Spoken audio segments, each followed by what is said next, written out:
cara bahagia. Dan ini disebutkan oleh Ibn Taimiyah dalam kaidah tentang sabar dan juga disinggung oleh As-Sa'di dalam kitabnya Al-Wasail Al-Mufidah lil Hayati Sa'idah. Yaitu jangan terlalu sibuk dengan orang yang mendolimi kita. Kita ini suatu saat akan didolimi orang. Entah dengan mendolimi terkait dengan fisik kita, atau mendolimi kita terkait dengan harta kita, atau mendolimi kita terkait dengan harga diri kita. Kita dihina-hina, direndahkan. Maka di antara sebab agar kita bahagia, jangan terlalu peduli dengan kezaliman yang menimpa kita. Ya sudahlah, kita istighfar, kita ini mungkin dizalimi karena punya dosa, segera kita kembali kepada Allah. Jangan terlalu sibuk untuk membalas. Jangan terlalu sibuk untuk membalas. Bahkan kata Syekh Sa'di, sejauh mana kita sibuk ngurusin orang yang mendolimi kita, sejauh itu kita akan sengsara. Tapi kalau kita menjauh, dia ngomong-ngomongin kita jelek, biarin aja, sudahlah. Bahkan kalau perlu, kita tidak perlu melihat, mendengar apa yang dia ucapkan sama kita, nggak usah. Kita tahu dia ngomongin kita, nggak usah perlu tahu. Kita tahu kita tambah jengkel. Ada pernah orang kirim klip, Ustadz ini orang jelek-jelekan antum. Saya langsung hapus, kemudian saya balik. Kau kirim lagi, sekali lagi saya blokir kau. Saya tidak suka gini. Saya sudah tahu ada orang nggak suka sama saya,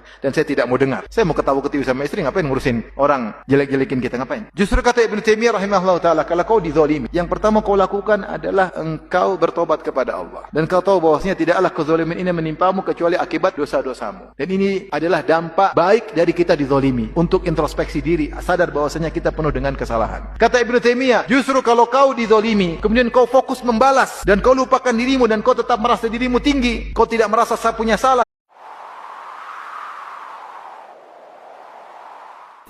Di antara tanda-tanda seseorang itu futur, rahimakumullah, dia menyia-nyiakan waktu tanpa ada faidah. Baik, dia menyia-nyiakan waktu yang tidak ada manfaatnya. Duduk di majelis ilmu 30 menit, 45 menit, 1 jam. Itu seakan-akan dia mesti naik gunung Himalaya sana.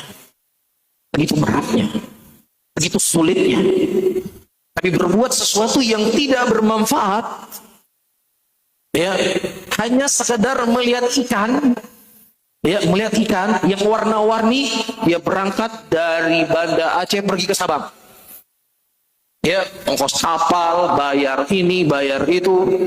Atau hanya sekedar ingin menikmati burung, dia bisa pergi dari Banda Aceh ke Kutacane sana, hanya sekedar untuk mendaki gunung.